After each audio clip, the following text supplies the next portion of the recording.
of the windows and on the door, and of course they've chromed the moldings on the door and around the cargo area. Oh, sure. It's absolutely gorgeous. Well, I tell you, Paul, thank you for showing us around these four Chevys, and well, it's been my pleasure. Thanks. Oh, it's my pleasure. Thank you for being on Driveway Talk, and thank you. We'll see you down the road. All right, thanks. Okay, moving on down the line, Driveway Talk has come to the MSRA booth here, and who are you, sir? Gary Warner. Hi, Gary. I'm Ron Anderson. Hi, Ron. And who are you? Sherry Warner. Hi, Sherry. Hi. Glad to meet you. And can you tell us about this MSRA display? This MSRA display is set up down here to show off some of the club cars that we sponsor down here. And also for information for anybody that wants to know a little bit about us. Also for Back to the 50s weekend, we give out brochures for it and registration. Yeah, I see you have your brochures laid out on the table and memberships. Anybody wants to join. Correct. How much is it to join the MSRA? It's $25 a year to join the MSRA. You sure get a lot out of that too, don't you? Yes, you do. You get the monthly magazine, which is really a nice one. There's a little bit in it about all the club activities. And also you get the spring picnic that we have. In the fall, we also have a fall picnic. Sure. And that's part of our club dues pays for that. Right. And all the networking that comes out of that, and the people you meet, and the information you get out of there, and the free want ads in the magazine. Correct. It's endless. Yes, it is endless. Yeah, it's the best buy for the money, I can say that. Well, it's nice to have a display here. We talked to Tom over at the NSRA booth, and we've been making the rounds here, and I see you've got some stuff on the wall there, banquets, picnics, rod runs, dances, and camping. Now, is MSRA also involved in dances and camping? Yes, back to the 50s, they have the camping facilities there. And also we put on dance on Friday and Saturday night, music and dancing. Sure. Well, that's always fun. Oh, yes. So, at least, especially now when we're older and we can remember all those dances. So. Right. So. All the music, right? Yeah, the entertainers. Yeah, and it's the best. Well, we wanted to talk to you, and we appreciate you giving your time to the MSRA and standing here and running a booth. And somebody's got to do it, and thank you folks for doing that. If nobody's thank you, I want to thank you. And You're welcome. So, well, thank you, Sherry, and it's a lot of fun. Thank you, Gary. Thank you, Ron. So, we'll be seeing you down the road. Okay. See you on the street. Thank you.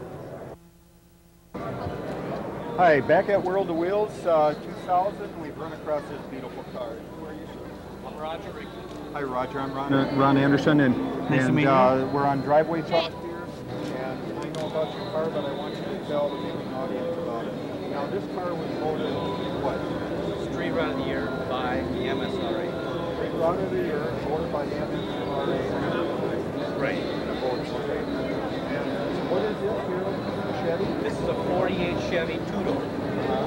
Two-door sedan. Did you call it a modified car? Yes. Highly modified. Right. Well, I know, but we have to tell the people out there. Now, this has a chop top.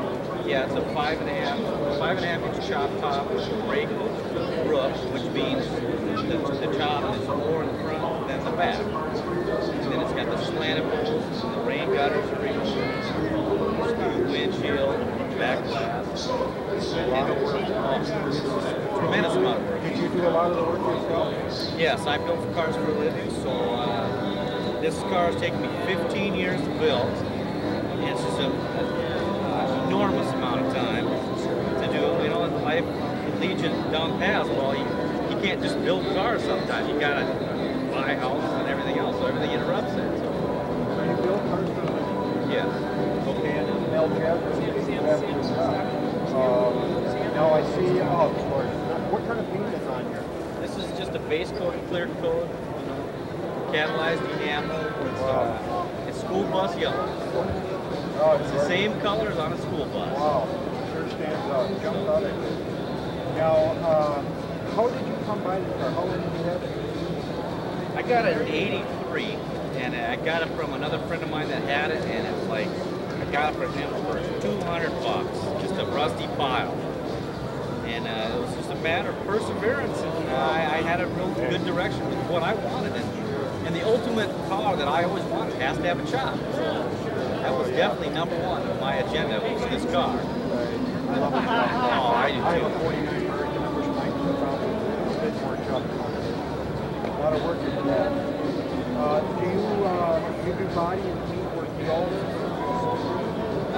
Basically, we do everything but upholstery. I mean, and we don't charge a Freon for air conditioner and things like that. But basically, we do just about everything on a turnkey car. Well, everything is gorgeous. I can see why this voted. So you had this since when? 83.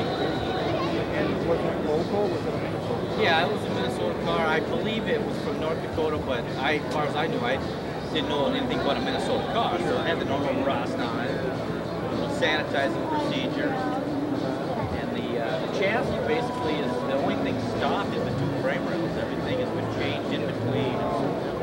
So I like the front. It's just highly modified. I really was a firm believer in having a car nobody else has. So that's why I drastically changed the front sheet metal. It just was matching my personality. I really like radical cars. Yeah. And functional. I'm very functional. I've never trailered this car. So that's something that people are, it's a myth, really. People see these cars, they think they're either drag race cars or they're trailer cars. It's just really not that true, I drive my car. You have to have fun. The bottom line is just fun. Right. It really is. What are you besides Minnesota? I belong to Minnesota Choppers, which is just not really a car club, it's just a chop type thing. You probably belong to that too, right? No, I don't. Okay. I should. And one of the another car club I belong to is Sedan Deliveries Limited, which I'm vice president of that. And that's a fun car. Another Well, it's a club you don't have to have a sedan delivery, but you still, you just have to have association with a car to belong to it, really. Well, that's like the MSR too. I Yeah. think you want to have the interest in nobody have to have a car right now. Right. I mean, you don't have to have a drivable car to belong to any club. You just have to have an interest in it. And We always encourage the young people to get involved more with the car club. Could we see under your hood there? sure. Yes. Let's move here first. Now, Roger, with your hood up here, looking at your engine, what can you tell us about your engine? Well, basically, it's just a 350 Chevy, and attached to that's a 350 turbo transmission. Anything else on the engine? Do you have air conditioning on here? Or? I do have air conditioning, a vintage air unit, and Uh-huh. I'm a firm believer if you're going to have fun in a car, you got to have air conditioning. Yeah. You go to these events, it's usually in the summer, so it's going to be hot. Yeah, that's right. So yeah, we cruise around, and I want all the comfort features of my regular vehicle. If I buy a brand new vehicle, I want air and power windows and power seats. So I got a CD player in the car. You do. Yeah, so I got all the creature comforts of being on my couch too. Do you have electric fan on this? No, I do not have electric fan. I got the aluminum Be Cool radiator, but she cools just fine for me. Sure. So when you're cruising back to the 50s through Machinery Hill, you don't overheat or anything? No. Okay. No, I've been very fortunate with that. My flathead does. Okay. So, I'm still running the old I hate flathead. those problems. I hate any problems like that. Yeah. Yeah. Well, I cruised all summer long and didn't have any problems till the last day before I was going to put it away, and I broke down. My overdrive went out, so I was very fortunate. Yep. But this is really nice. What kind of wheels do you have on here? These are the Molrotter weld wheels. They're the billet aluminum wheels, and I lowered the car, and one thing that I really painstakingly worked on was dialing in the suspensions so that I could have the car this low and still not beat everything up so bad, so I wouldn't bottom out and everything. So I worked really a lot on just that part of it, because I want a car that looks good low, but yet me too. It really looks good, but it also is it works good. Right. Not just cosmetic. That's right. So there's a lot of work just involved with the suspensions to make everything drop the car over that suspension and make it work, comfortably. Does this car have electronic ignition? No. Oh. This is. I like that. As far as mechanical, I always like the KISS method. Keep it simple, stupid. That's the way my method is. I like it that way. That's what I like too. The simpler, the easier it is in the long run. You don't have mechanical failures. That's right. So I've been on a couple of cruises where that electronic ignition has failed, and it fails right now. And it's one thing to go in the station and get a set of points versus trying to buy another electronic ignition. Well, you can you can put another set of points in right there at the gas station. Exactly. Or on the road. Exactly. I carry an extra set of points with me all the time. Yep. You know, so that works really good for me. Sure. Your steering wheel looks very nice and expensive. What kind of steering wheel is that? That's a billet specialty. It's it's called a split grip wheel. Sure. So very nice. I wished I had that. it kind of follows with the wheels, I guess, the billet. Yes, it does. Because I don't have a lot of billet. I always loved that B&M air cleaner. I always loved that, so I got the valve covers just to match that. Right. So very attractive. Okay, Roger, your door's open here. We're looking in your interior. Boy, it sure looks great. I see you got, what kind of gauges you got in there? Those are Dakota Digital dash. It's got, it's a 6 gauge, which means the center one's the speedo and the tack. Sure, they look like they're made to order.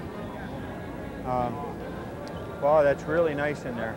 And then your radio's in the center of the console there, is that right? The console was built at a 1/2-inch square tubing, and then the face of it's just tin.